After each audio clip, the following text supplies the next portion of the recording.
In this video, I'm going to be covering the exact 4-step formula that I have used to get into high ticket sales. Even if you have no experience wherever you're at in the world, and even if you're not the sharpest tool in the shed, just like myself. So let's get into it. Step 1 is actually getting educated and learning the skill of sales. Now, why is this important? Well, when you actually find a way to get a role, which I'm about to tell you how to do so, you need to make sure that you're going to be able to perform on the opportunity that you land. If you don't, you're going to end up burning a lot of bridges and creating a bad reputation for yourself. Which, given that the industry is so small and everybody knows everybody, you absolutely want to uphold a good reputation. So how can you actually learn the skill of sales? Well, you don't need to do a paid mentorship. That can be something that you can use later down the line. The first thing that you can use is YouTube.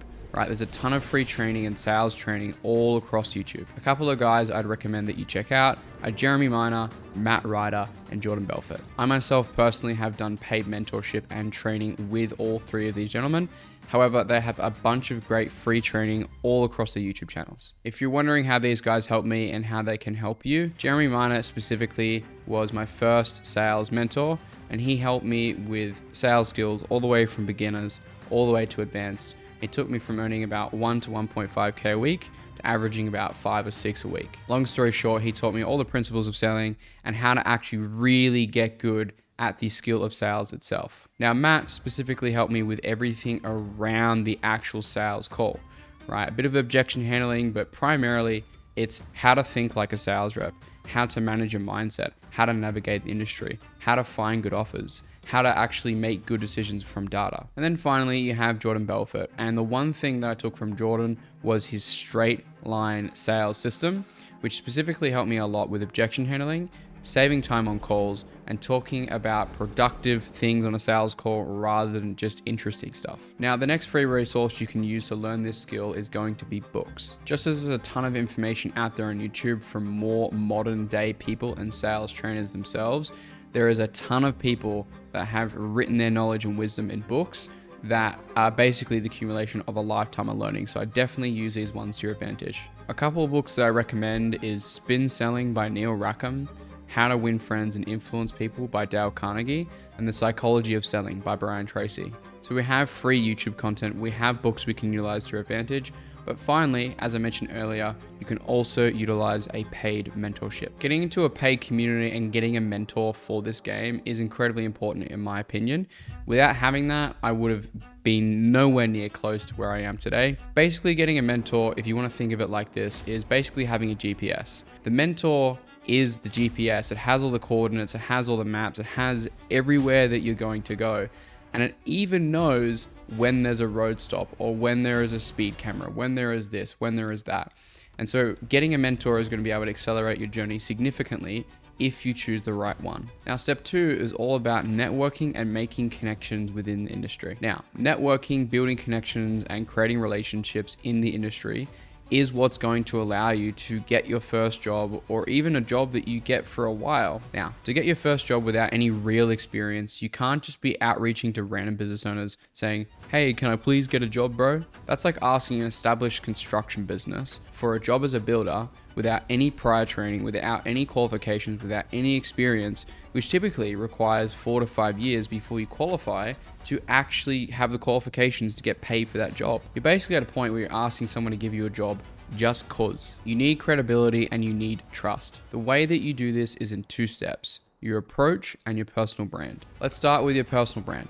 Why do we need that? Personal brands give the person that you're reaching out to connect and build a relationship with that you are actually a real person. If you're reaching out to connect with people and you look like a scam, then why would people reach out to you? Why would people respond to you? Why would people give you the time of day? Now, keep in mind, you are a beginner. You have no experience. You are a liability. So any edge you can get in this process, the better. And no, before you ask, I'm not asking you to do fancy TikTok dancing style editing videos. I'm literally just talking about posting content, documenting your experience, documenting your personal journey. So start posting content, start documenting the journey, and only talk about topics that you actually know about. Don't start posting content on how to be the best salesperson on the planet when you have literally zero experience in that area of expertise. Document your learnings, your failures, and just simply look like a human being. That leads me to my next step. If the profile that you're using to reach out to people actually looks good, people will actually start responding to you. Now, we're not going to be doing it the traditional way that most guys talk about. We're not going to be reaching out to business owners. Instead, we're going to be reaching out to employees that work at the company you want to work for, or in specific, sales reps. Why? Because research from LinkedIn shows that in 2016, a whopping 70% of people were hired at a company where they already had a connection in place. That should be all the motivation you need to learn how to leverage your network to get referred by someone.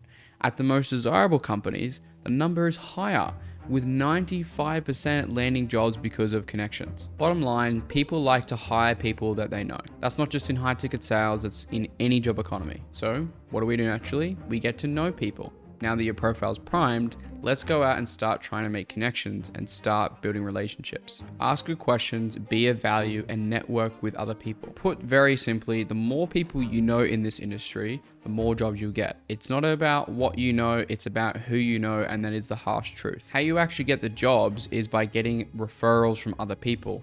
Oh, I know James, he might be a good fit for the offer or the opening that you have right now. All that you need is one introduction, one group chat, and that can completely change the trajectory of your success in this industry and potentially your entire life. One connection is all that you need to land a good offer. When you do this for long and hard enough and you put in enough effort, you will have more interviews than you know what to do with, and they'll be practically pouring out of your ears. Which creates the next problem for you, which is step number 3, which is interviewing. When you have more interviews than you know what to do with, you need to actually prepare for them. Most beginners, even if they can get the interviews in the first place, they don't even know what to do with them. They always end up fumbling the bag and always get so close to the finish line, but never ever actually getting the job that they want because they can't close the business owner on how and why they can work for them. I'm about to put you on some free game, my friend. So of course, like usual, you do the usual stuff. You show up on time, you dress well, you look good, you don't look like you're in your mother's basement, right? That's typical. But you need to do these 2 things before every interview as your non-negotiables. The first thing is actually doing your research on the company. You may not be going in the interview as the most skilled or the most experienced, but you can definitely go in the most prepared and well researched. You can't force someone to say yes to you, but you can absolutely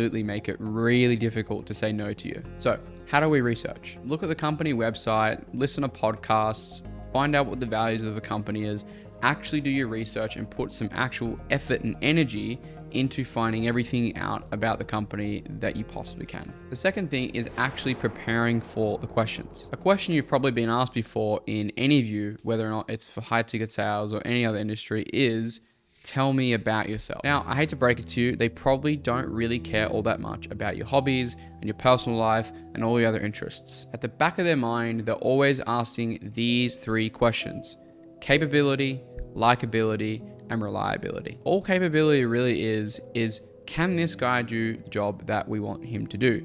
AKA, what's your experience? And this is how you get past it.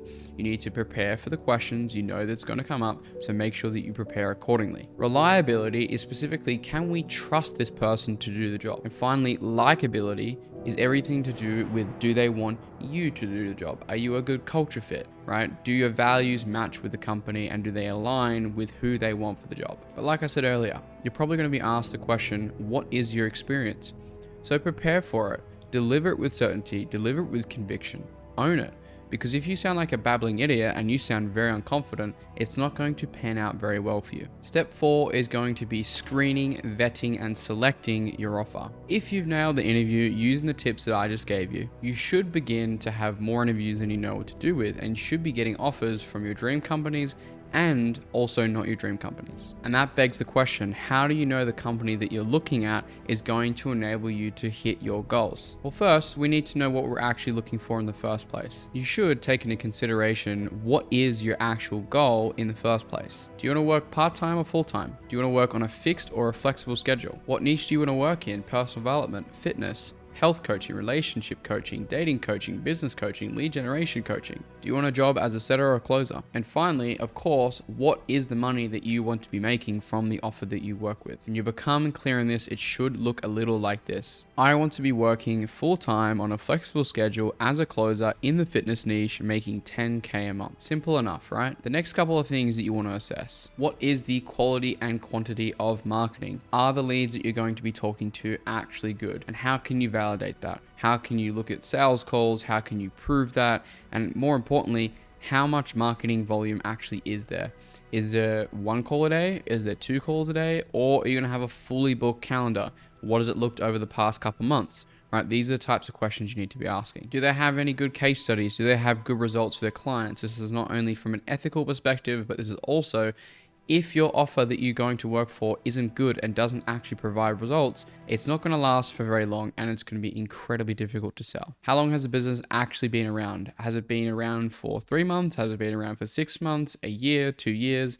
This is relevant and important to know because if the business has been around for 3 months, well, it's not going to be very sustainable. It doesn't have a good track record, and maybe it might not be within the type of businesses you want to work with. And finally, do they have proof of concept of somebody on the account making the money that you want to make? If there is nobody making the money that you want to make, you are betting and you are risking that the business is going to get to that point to allow you to make the money that you want to make. So that's it. That's the exact 4 steps that I have used and you can now use to get your first high-paying sales job with no experience in the next 30 to 60 days. If you'd like to shortcut this process and you'd like to get there a lot faster, we do have a paid mentorship where we teach people to do this in a lot quicker time than it took me to do so, right? If you want all information, if you want to get some extra guidance, support, and help, there's a link down below in this description where you can apply to see if you might be a fit to work together in the RSA Mastermind. You'll speak to me and my team and we'll see if we can take you to where you're wanting to go. But that's it for now, guys. Hopefully you enjoyed this video. If you enjoyed it and you got some value, feel free to comment down below, smash the like button, and I'll talk to you guys real soon.